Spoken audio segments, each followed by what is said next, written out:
Good evening, guys. I'm Chris, and welcome back to another episode of Rift Amps. This is the PR18/50. I've just finished wiring it up. It is now up and running on the bench, as you can see.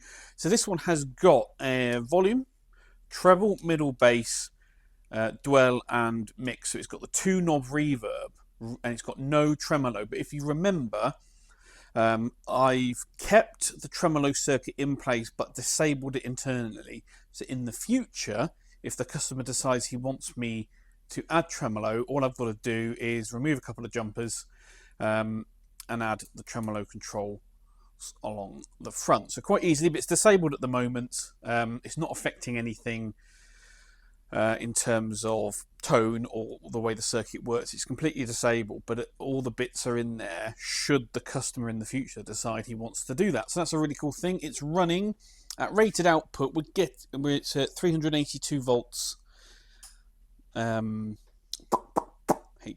plus, idle 410, 412, 413. So very, very close to that silver plate amp we've just had in. We'll bring that up and running. Here are the face plates for it. So as I said, volume, treble, middle, bass, 2-knob reverb. Cabinets out the back. So I'm going to leave this chassis burning in for 24, 36 hours roughly. Make sure you're happy with that and it passes with flying colours. I'm going to start prepping the cabinet now. I think he's having a Neo Cream back in this, which is really cool. But yeah, I'm going to crack on with that now. But this one is running great. Really happy with this. Right, Q&A time. Loads of questions over the last week or so. So I've picked 5 or 6. So I'm sorry if your question didn't get answered. I may well come back and do more of them in next week's video and try and catch up. But anyway, I've picked what I think is a good selection of questions. Anyway, so David GX9LH says, nice to hear the Princeton Reverb sound check, Chris. That's the silver plate one. Customer's now collected and that's gone. Though the intensity on the trem seemed a little weak compared to his brown Princeton. It's just the way YouTube compression and the recording goes, especially when you're doing a loop rather than showing it on an oscilloscope. Sometimes it can come across a little bit weak, but it's not. It's just the way the audio is. So yeah, don't worry about that. Could you do a Q&A on valve bias at some times? Yeah, sure. Do I use the 12 or 14 watt for calculation purposes on 6v6 tubes? Thanks, David. You use whichever is most appropriate for the valve you're using. If they're 12 watt 6v6s, you use 12 watts. If they're 14 watts, they're like some of the modern ones, the JJs and the TAD STRs, you use 14 watts. I mean, if you're not sure, you always use 12 watts because then you always got that headroom. Princetons and similar tend to be biased cooler anyway than the regular person might bias them to, because of the bias tremolo in it. So if you bias them too hot, the trem can become weak. So there is that to think about. But yeah, good question, David. Thank you. Just about to drill out this second 57 Tweed chassis. Now I'm happy with all the dimensions and things on it. I've already done the back wall, which is the 2 grommet holes and the 2 mounting holes for the output transformer. I'm just going to go through, do my pilot holes, and I start off with a 2.5mm drill bit just to do those. In theory, the smallest this chuck allows is 3mm, but 2.5 is nice and snug in there, so 2mm is too small. So that's the smallest I can use for pilot holes. So I'm going to go through, do all of them, and then we enlarge them up with step drill bits to what they need to be. I'm going to do the valve socket side first, get all of those done and enlarged and deburred and everything else, make sure it's all okay, and then we'll do the pot side, which is also marked out. Neil Means Neil asks a question: what is your opinion on running heater AC wires and others in parallel rather than twisted? Good question, Neil. Well, there's lots of different schools of thought on it, and I've tried them all. I've tried every single method. Twisted along the chassis, parallel along the chassis, twisted over above, parallel over above, coming down onto the socket, coming over the socket. Tried them all. There's not much difference, to be honest.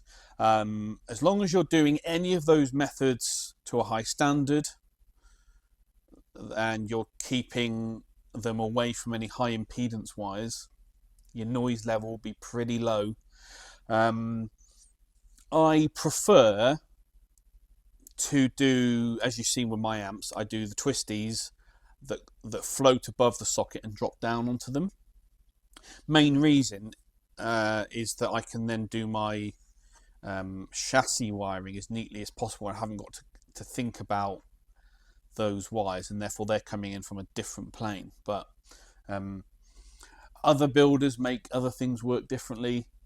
There are some really interesting amps out there where you just got the straight parallel heaters and they are whisper quiet. So it doesn't seem to be, especially in guitar amplifiers, I will clarify, it doesn't seem to be as much of a differentiator than it might do in other applications, maybe such as hi-fi, stuff like that. But yeah, every builder's team's got their own preference, and as long as it ends up being quiet, you do whatever's easiest for your build method, I guess. This is probably one of my most favourite amps that I ever built. This was done in June 2017. It is a 6G6B blonde Baseman circuit as a 1x12 combo. And it's been through a number of different owners now. Now, the current owner has had it for a while. And he brought it in for service and a couple of mods. He doesn't use the bass channel, so we're going to convert that to a black panel deluxe reverb spec. So he's got two different voicings on the amplifier. I actually think that's a pretty cool mod to do. He also wants a different cabinet. Now, funny story with this. The blonde Baseman chassis I got from the States, from a supplier in the States, and I remember looking this up at the time. It was listed as an imperial size, 20 inches wide. And so we had, well, what I did was I had the cabinet made before the chassis had arrived, and we had it, normally what you do, your cabinet spacing, your chassis spacing, sorry, left to right, is always 1/8 of an inch wider than the chassis itself. So if the chassis is 20 inches, this will be 20 and 1/8. So it means you end up with a 1/16 gap either side. Problem is, when the chassis turned up, it's actually a metric chassis. Don't know how they managed that. And it's such a tight fit that the customer has had a replacement faceplate because it's been cracked as he's tried to pull the chassis out before. It's just not good. So we're going to rectify it. We're going to get a new cabinet made up, do this thing as it should be. We're going to do the modifications. It needs a good service as well. He's currently got in the back a Jensen CH1270, which he says he really likes the sound of.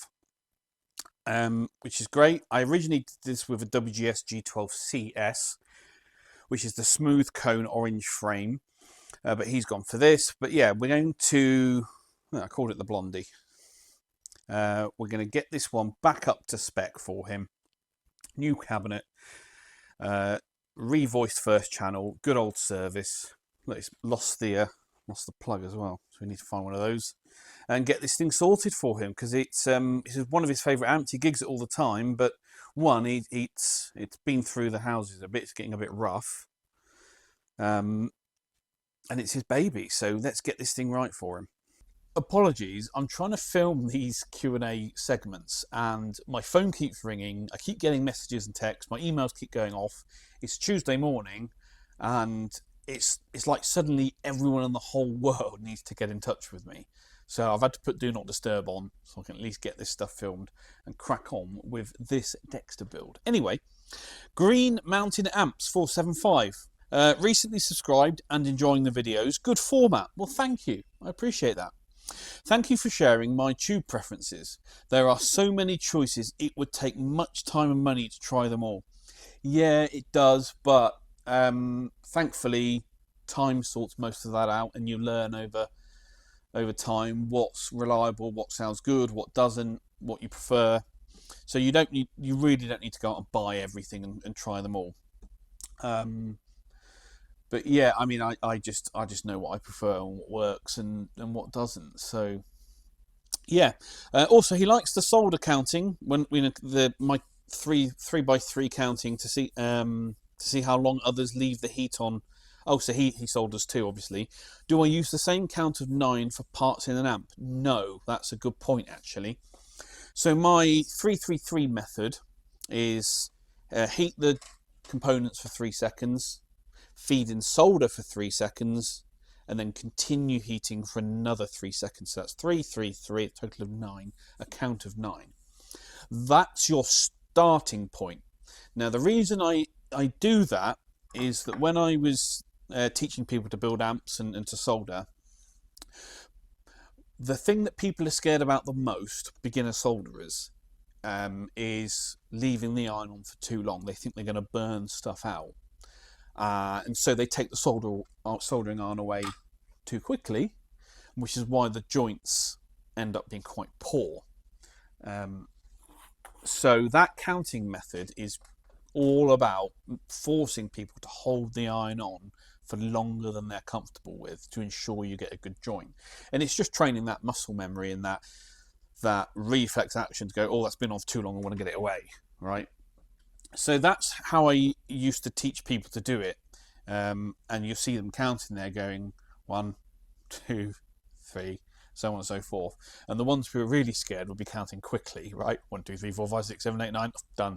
It's like, no, you've got to do it slowly. Slowly, take your time with it. And I used to say to my students, you mustn't worry about burning stuff up, especially when you're here in my workshop.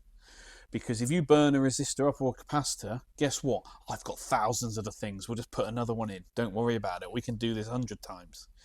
But you quickly learn that you need to apply the heat for longer than you're comfortable with.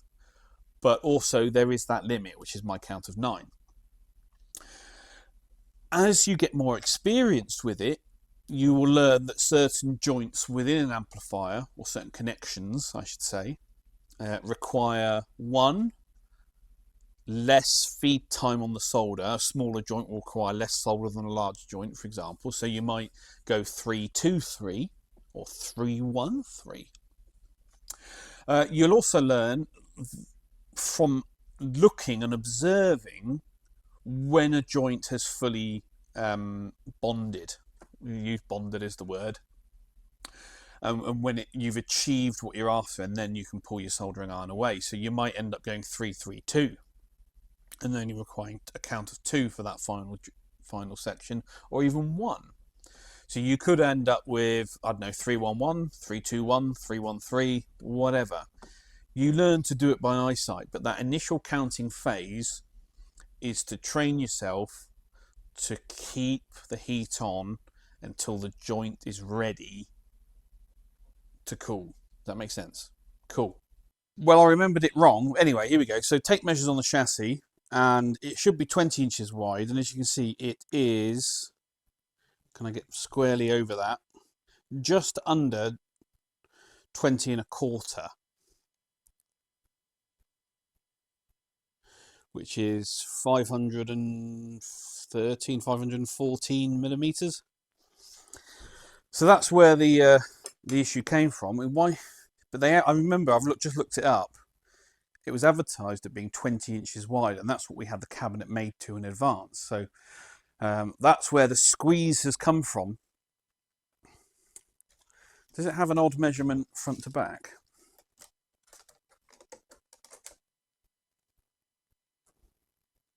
Eight and 1/8. Bizarre. Bizarre. Anyway, that's what it is. I'm going to get a new cabinet made for it. I'm going to get this thing modified. Going to make it good.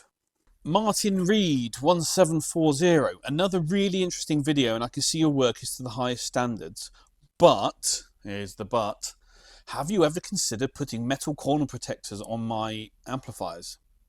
Back in the 70s, my Fender Quad Reverb had them, and when I got a deluxe reverb, the first thing I did was put the protective corners on.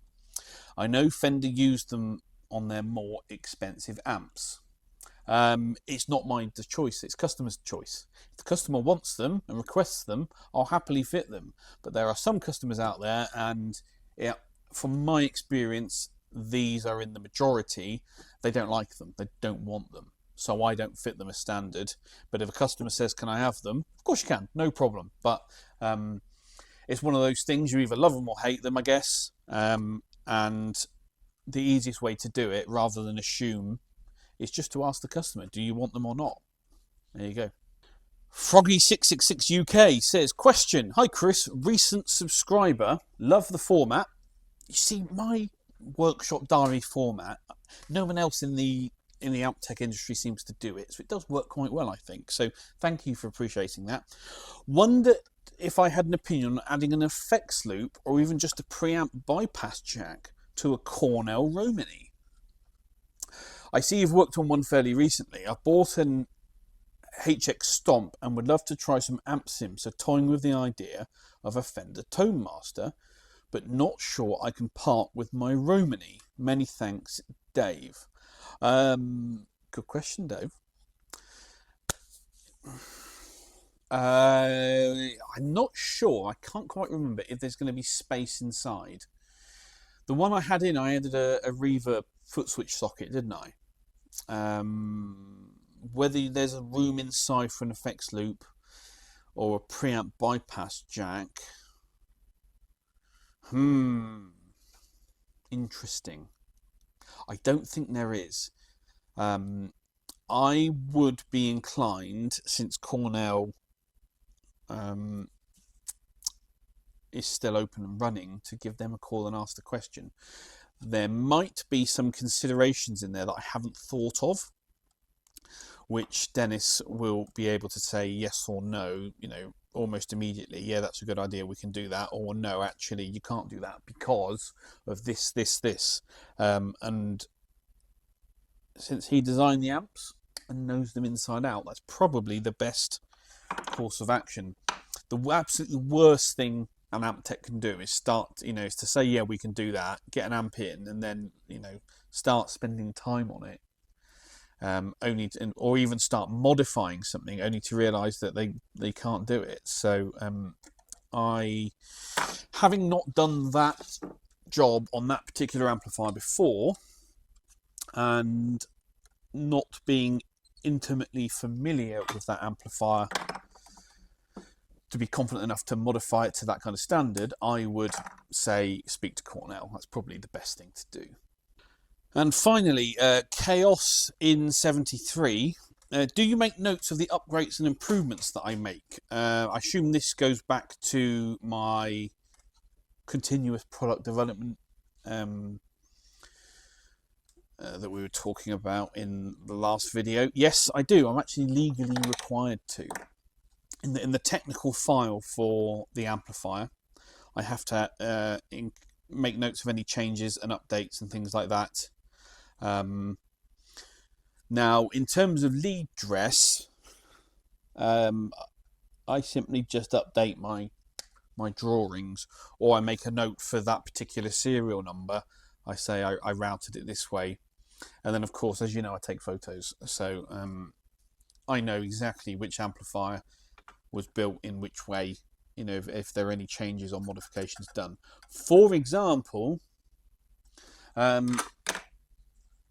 know you North Americans will laugh at this, but we have to keep a record of every single component that we use in an amplifier, every single resistor, capacitor, nut, bolt, switch, pot, everything.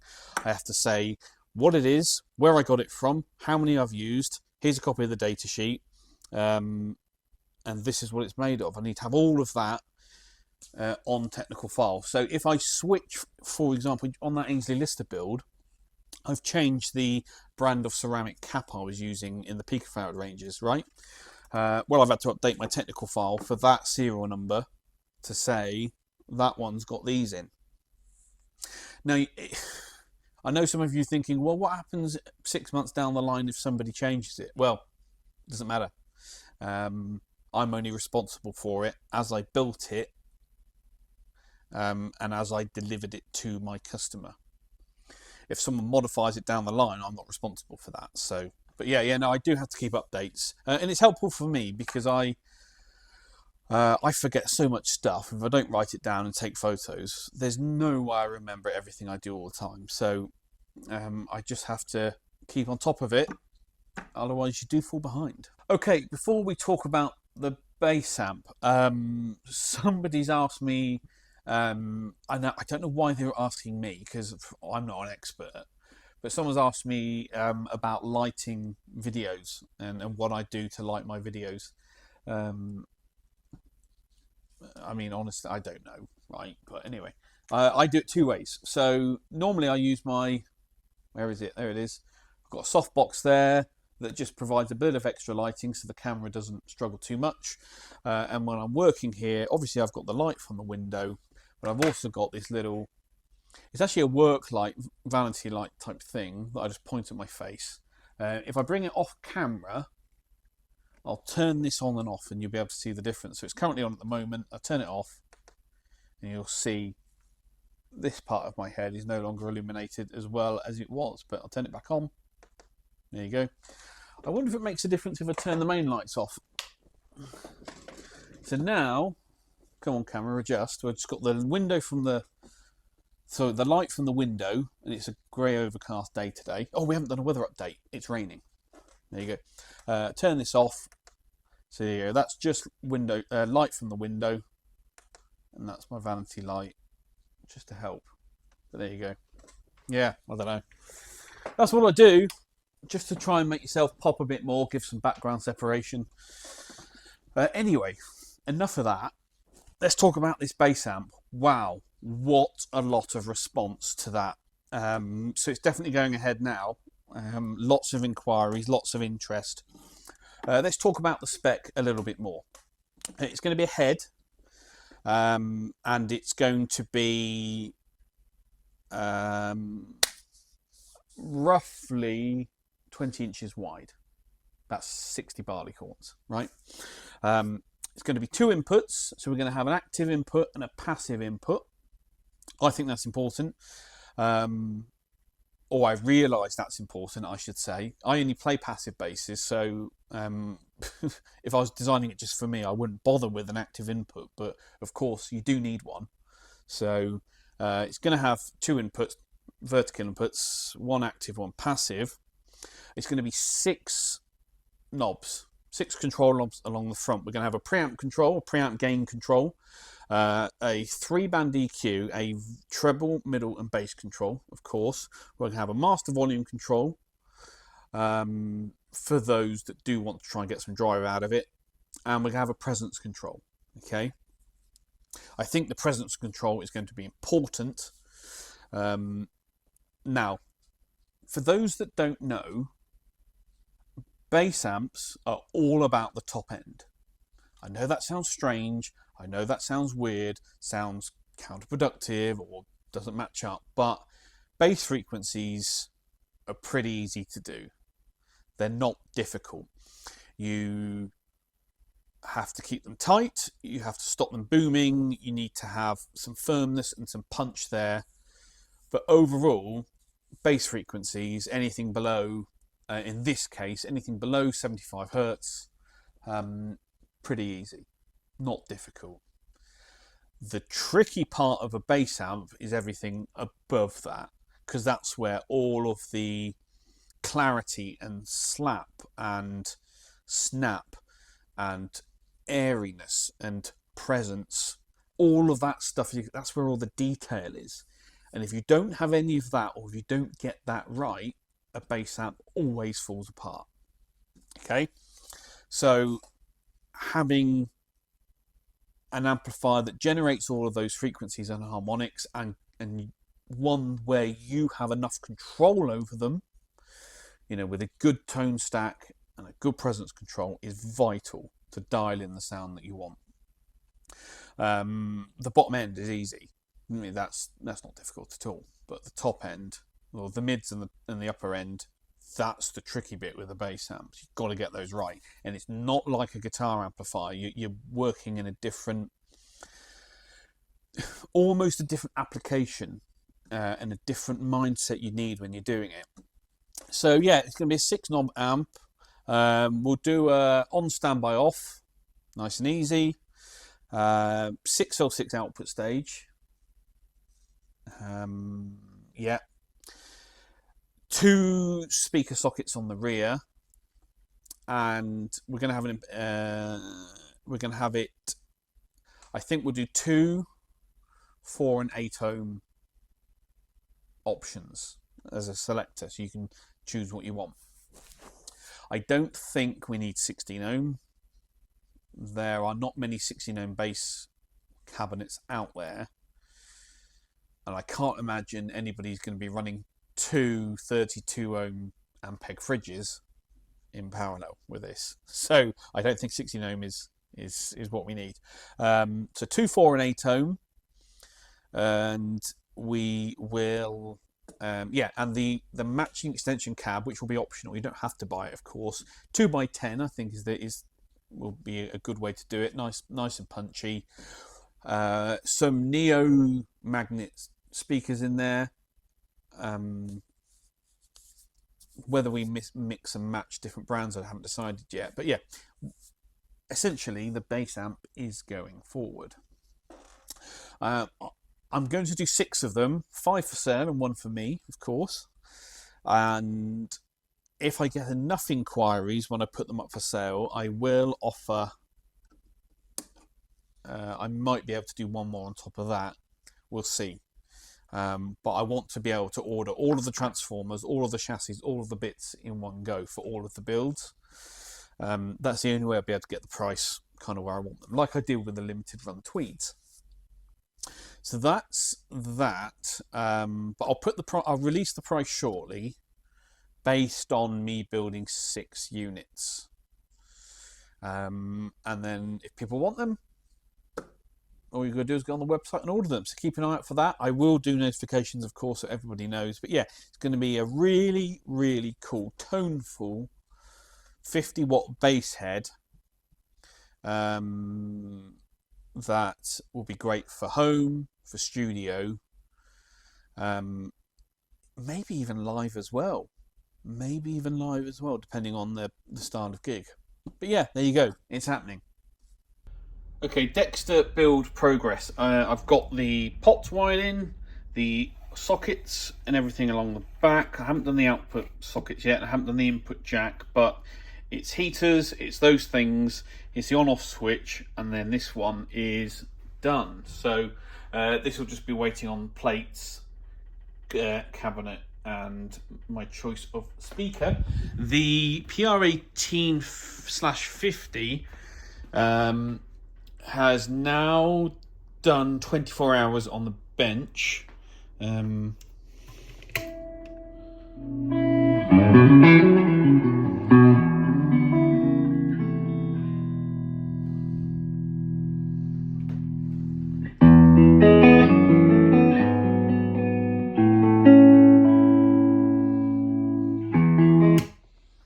So that's that running anyway. You can see it on the oscilloscope.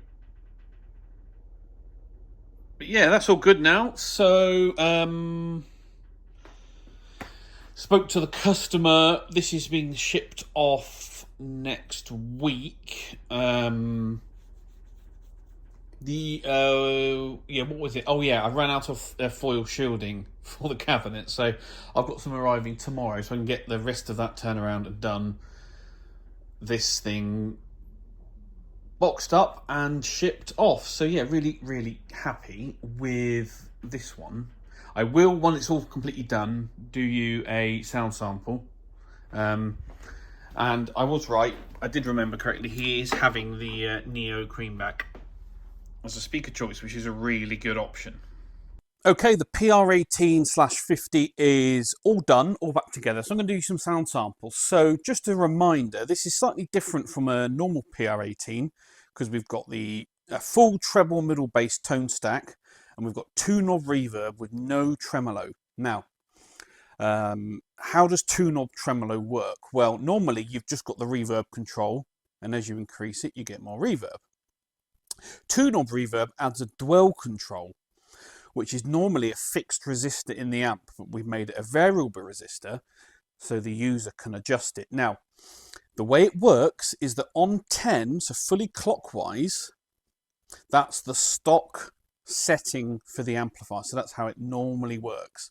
And what you can do is you can reduce the dwell time of the reverb by turning the pot counterclockwise.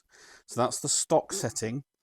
And if you want the dwell time, the how long the reverb goes on for, you can reduce it. So we're going to start at 10, and as we go through the demo, I will show you how that works. We've got the treble middle bass currently all at noon, and I'll bring the volume up so you should be able to hear.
There we go, call that one done. Well, that's it then, guys. Thank you very much for watching once again. Now, I'm not sure if there's going to be a video on Sunday. I'm actually away for the rest of the week at a festival. So I do have some stuff that I filmed. It's just whether I managed to put it all together and there's enough for a good quality video for Sunday, but we'll see. So if there is, look out for that. You'll know, of course, if there's a video because you've all hit the notification bell, you've all subscribed, and you've all given me a thumbs up. If you want to join the channel like these guys have, please do. It really does help, and I will catch you all at the next one.